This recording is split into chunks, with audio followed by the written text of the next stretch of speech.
Howdy, folks! Welcome to episode 304 of the Monday Night Wars. I am Chad Talks, and joining me, as always, is Jmack Gaming. Chad, we gotta talk about something.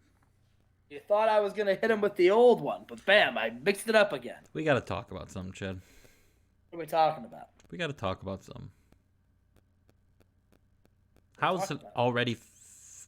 Never mind. I'm not gonna give the date of what we're recording. Never mind. No. We're gonna keep going.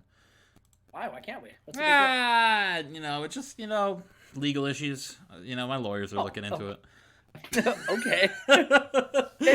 James Taylor and James Mariano have great chemistry. Boop! Your lawyers are looking at you too, brother.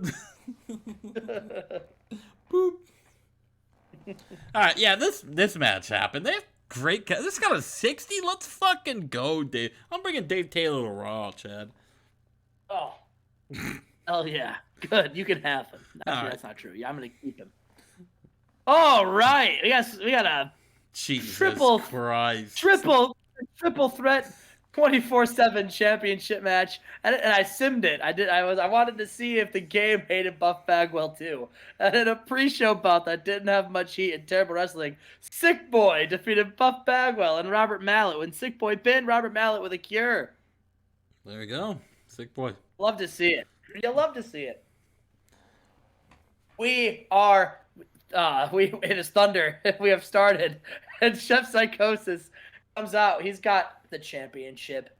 Yeah, he's cutting a promo, and he says, "Okay, so at Cyber Sunday, I faced off against my best friend Juventud Guerrera in a second title match with Bobby Eaton, another man I respect quite dearly as the special referee, and I won.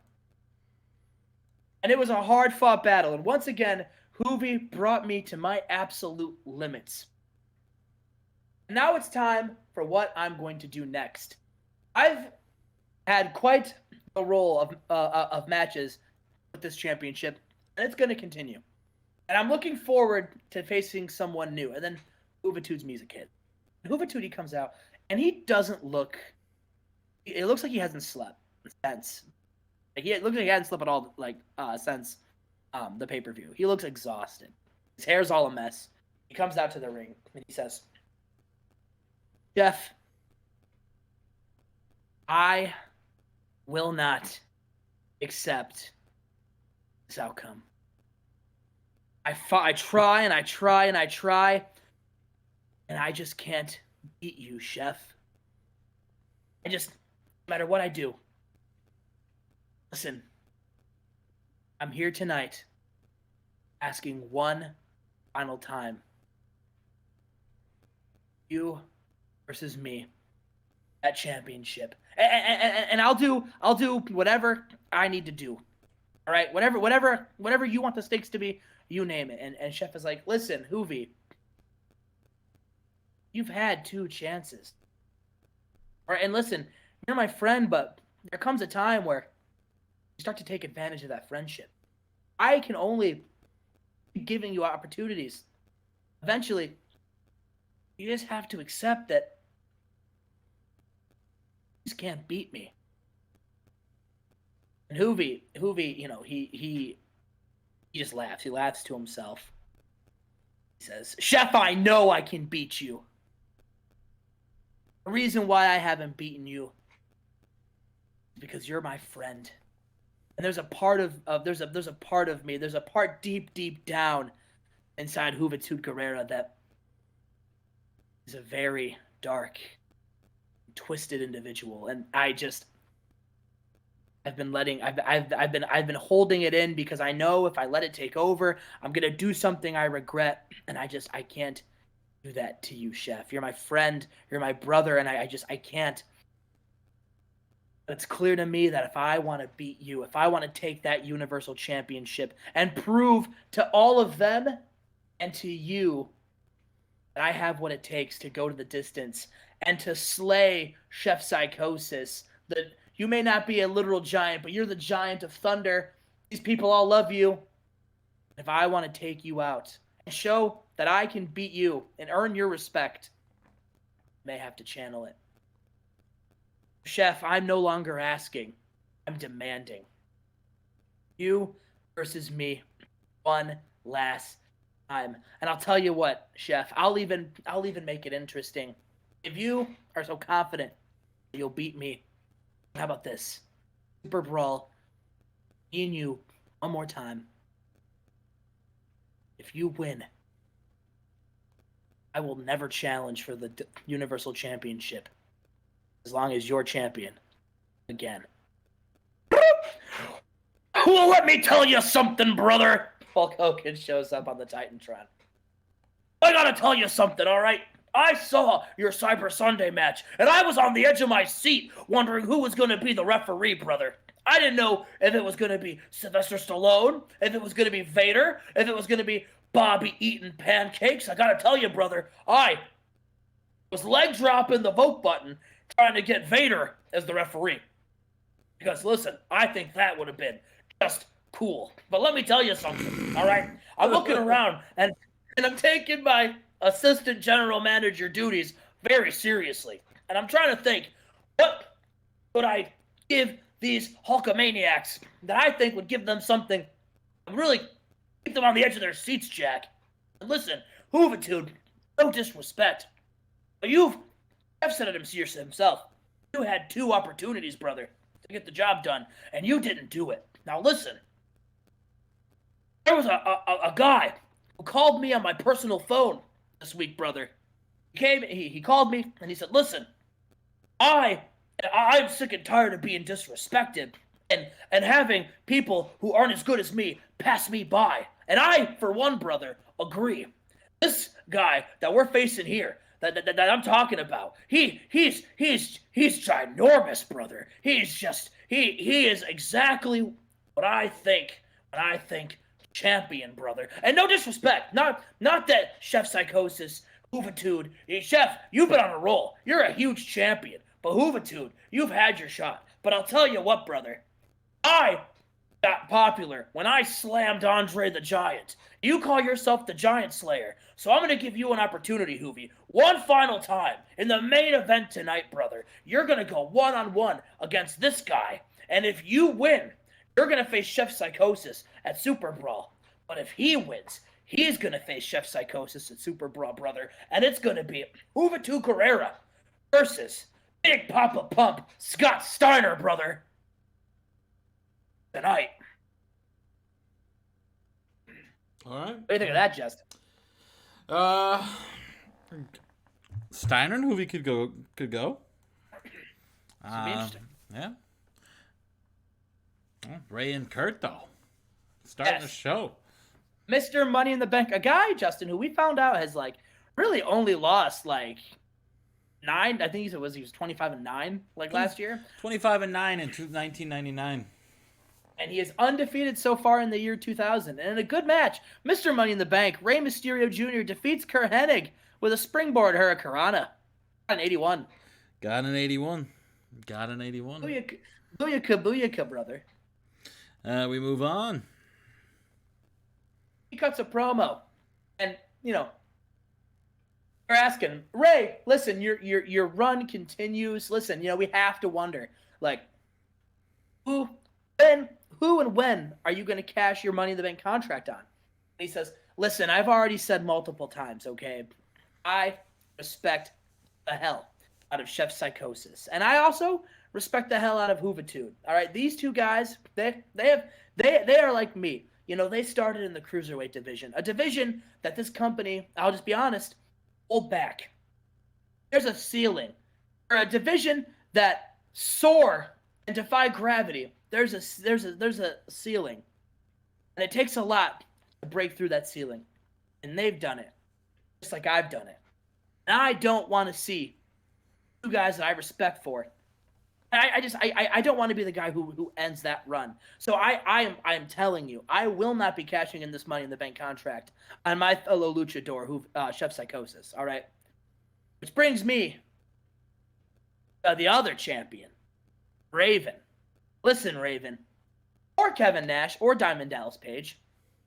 I want you to know at Super Brawl, I'm going to be watching your match very carefully. And listen, Nash and DDP, you're already wrestling a match. So if something happens and that match is hard fought, long fight, then you go and you face Raven, and he takes you to the limit, and you take Raven to the limit because I know you will. You're both hell of a competitors.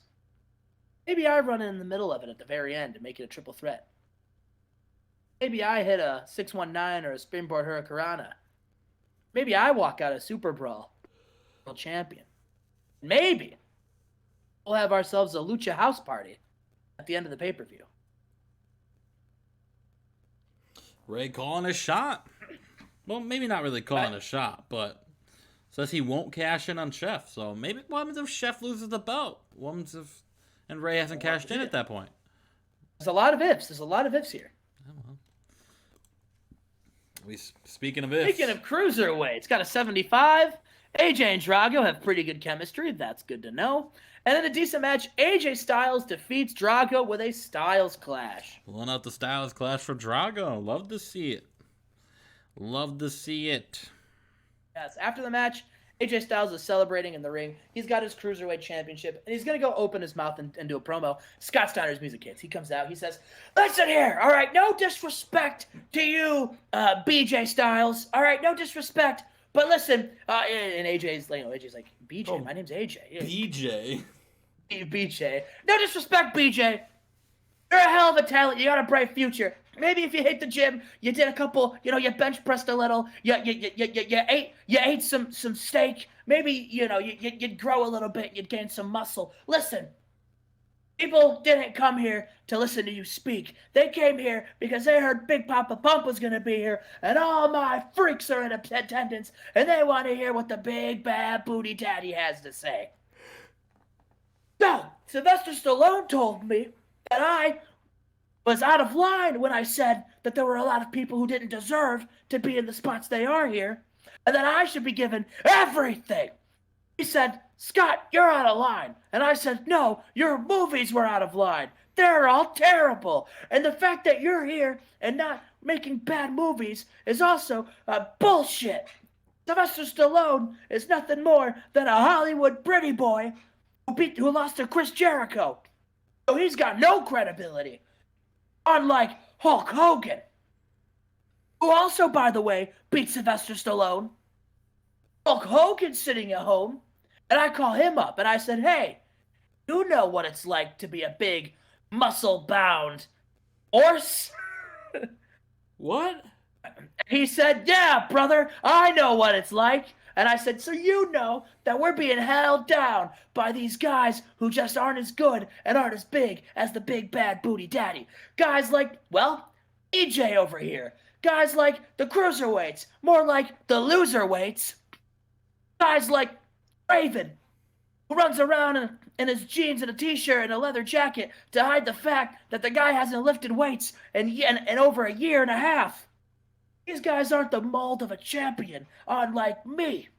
And so he booked me in this main event tonight, and I gotta beat, what's his name? He looks at his hand. Juventud Guerrera. That's right. I'm gonna beat Juventud. I'm gonna squash him like a grape. And then I'm gonna go on to Super Brawl, and I'm gonna beat Chef Psychosis. And the big bad booty daddy is gonna be the Universal Champion. Oh. Man, I didn't know if Steiner won, he's a number one contender. What? You said he was going to beat Hoovy and then beat Chef. I didn't know he was going to get a title shot. I think in Scott's mind, if he beats Hoovy, he'd have to be. Interesting. Speaking of interesting. Yes. We have a tag team match. Oh, Hardy Boys music come out. They do like that. Jeff Hardy does that like little dance thing he does when he comes down the ramp. You know what I'm talking about? That like I'm talking about that thing he does with his hands. He's like, yeah, and then what is it? I can't describe it. He do it for me right now. He like pelvic thrusts and like throws his arms. I'm showing it right now, Justin. I can't see it. I know you can't, but I'm doing it. Draw it out. And they're doing their Hardy Boy like entrance where they're running around getting the hypes, the crowd's hyped, and then 3 counts music hits, and they're striking a pose, they're dancing, they're singing songs, they get in the ring, And it's 3 count versus the Hardy Boys. And Justin, in what might be an upset, 3 count defeat the Hardy Boys when Shane Helms pins Jeff with underhanded tactics. He rolled him up and grabbed a handful of tights and beat the Hardy Boys. He's a little bit of an asshole and pinned him. Yeah, grabbed a hold of the tights. Love to see it. Oh boy. Coming back. Oh boy. These 2 men, who, both were not victorious at Cyber Sunday, they decide, you know what, they're just going to fight each other. And in a good match, Dean Malenko defeats Taz with a Texas Cloverleaf. Good for Dean. Yeah, Dean Malenko. Couldn't get it done against Ray, but got it done against Taz. Tommy Dreamer's backstage. He's got the hardcore title. He says, first of all, I still just can't get over how good it is to finally be back. The innovator of violence, the hardcore champion. ECW may not be around anymore. But as long as I am here, as long as I hold this hardcore championship, ECW will never be dead. Because let me tell you something. The innovator of violence, Tommy Dreamer, is here. And I am going to defend this hardcore championship in any match. I don't care if it's a tables match, a chairs match, a ladder match, a tables, ladders, and chairs match, a steel cage match, a street fight, a Singapore cane match, a death match. I don't care because I'm Tommy Dreamer. And I'll tell you something. I'm going to be dreaming big. And so will everybody else when I knock them out with this steel chair. And he runs down to the ring to defend his hardcore championship. Ooh. Who's he defending it against, Chad? We'll find out right here. An old foe. Sabu comes out, and Sabu's thrilled that Tommy Dreamer's back. He's like, he's all smiles. He says, Tommy, I'm happy you're back. Now I'm going to beat the shit out of you. And in a bout that had good wrestling and a decent reaction from the crowd, Tommy Dreamer defeats Sabu with a pile driver and makes defense number 2 of the hardcore championship. Good for Tommy Dreamer. Decent little match, 77. Oh, what's this, Justin? Taz, who is coming off of a loss to Dean Malenko. He's mad as hell. And he comes up from the crowd. He attacks Tommy Dreamer. What a scumbag. Everyone boo scumbag. Taz. Can we get your best boos in the chat? Ooh. And our main event. He's got a 90, and in a bout that had superb wrestling and great heat, Juventud Guerrera defeats Scott Steiner with a 450 splash after a distraction from AJ Styles. And Justin, Juventud and Scott Steiner have great chemistry. Yeah, I saw. Don't worry, I saw it. I'm mad that every one of your guys have great chemistry, and Owen and Stanzik had awkward chemistry. And so the match ends. So yeah, AJ Styles screwed Scott Steiner. But listen, Scott Steiner did disrespect AJ Styles in that promo. So, can you really blame him? Yeah. And Juventud getting one final opportunity against Chef Psychosis. Man. Yeah, they got a 90. And we got a 90. Both Thunder and Nitro better than Raw. Man, the year 2000 is going to be the year for WC. And we just continue to just be better, and better. And Justin, if I were you, I'd be shaking in your shoes. Chad, it was 1 week. You have not bested a pay-per-view in 11 months. I'd have Starrcade was better. Which one? I one of them, and I've had better pay-per-views than you in the last 11 months. Chad, I don't care if you beat me on Raw, but as I'm looking at my shelf behind me at my plaques of Show of the Year from 1998 and 1999, do you have one of those? No, that's what I thought, Chad. So I don't want to hear it anymore. You can have your fucking week-by-week ratings, but when you have an award that you said you ran the best show of any company in this game, talk to me then, Chad. Talk to me then, Chad. Talk to me then, Chad.